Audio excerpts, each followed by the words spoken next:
চলতি বছরে Philippine, Venezuela ও কলম্বিয়ায় তীব্র মাত্রার অনেকগুলো ভূমিকম্প হয়েছে। এই সব শক্তিশালী ভূমিকম্পে নিমিষেই ধসে পড়েছে ভবন, মৃত্যু হয়েছে হাজার হাজার মানুষের। ধ্বংসস্তূপের নিচে সলিল সমাধি হয়েছে অনেকের। আতঙ্কিত মানুষের মনে প্রশ্ন দেখা দিয়েছে, তীব্র মাত্রার ভূমিকম্প বাড়ছে কেন? গতকাল 7.4 মাত্রার শক্তিশালী ভূমিকম্প কলম্বিয়ার পশ্চিমাঞ্চলে আঘাত এনেছে। ভূমিকম্পের আঘাত এতটাই ভয়াবহ যে পার্শ্ববর্তী দেশগুলো কেঁপে উঠেছে। শত শত মানুষ মারা গিয়েছে, ধ্বংসস্তূপের নিচে আটকে আছেন অনেকে। ভূমিকম্পের ভয়ে আতঙ্কে দিন কাটাচ্ছেন বাংলাদেশ সহ বিশ্বের বিভিন্ন দেশের মানুষ।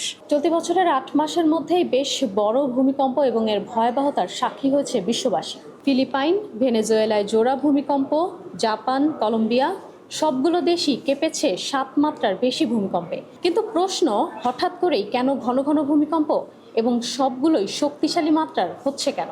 পৃথিবীর ভূগর্ভে সংঘটিত শক্তিশালী প্রাকৃতিক কম্পনই হলো ভূমিকম্প।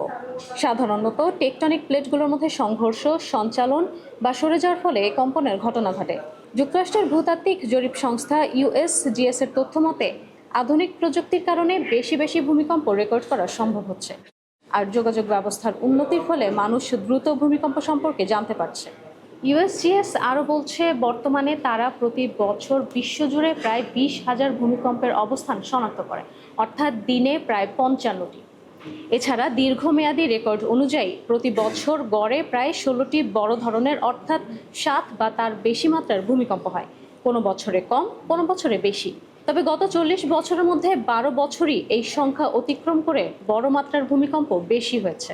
এখন মানুষের মনে প্রশ্ন উঠেছে, দিন দিন বড় মাত্রার ভূমিকম্প কেন বাড়ছে?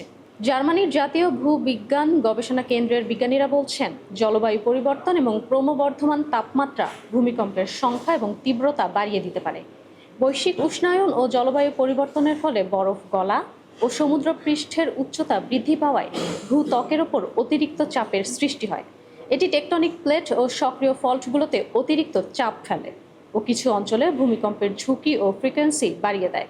বিজ্ঞানীরা আরও বলছেন, মাত্র কয়েক ডেসিমিটার সমুদ্র পৃষ্ঠের ওঠানামাই ভূমিকম্প ঘটানোর জন্য যথেষ্ট। অর্থাৎ চাপ যত বাড়বে, ভূমিকম্প তত বাড়বে। আর এ কারণেই উপকূলীয় অঞ্চলগুলোতে ঘন ঘন ভূমিকম্পের ঘটনা ঘটছে।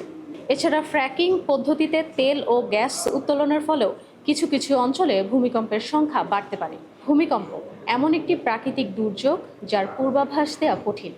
পৃথিবীর ইতিহাসে এমন কিছু ভূমিকম্প হয়েছে যেগুলোর তীব্র মাত্রা পুরো অঞ্চলকে ধ্বংসস্তূপে পরিণত করেছিল, বদলে দিয়েছিল মানচিত্র। ভূমিকম্পের ঝুঁকি এড়াতে সর্বদা জনসচেতনতা ও নিরাপত্তার দিকে নজর দেওয়া উচিত।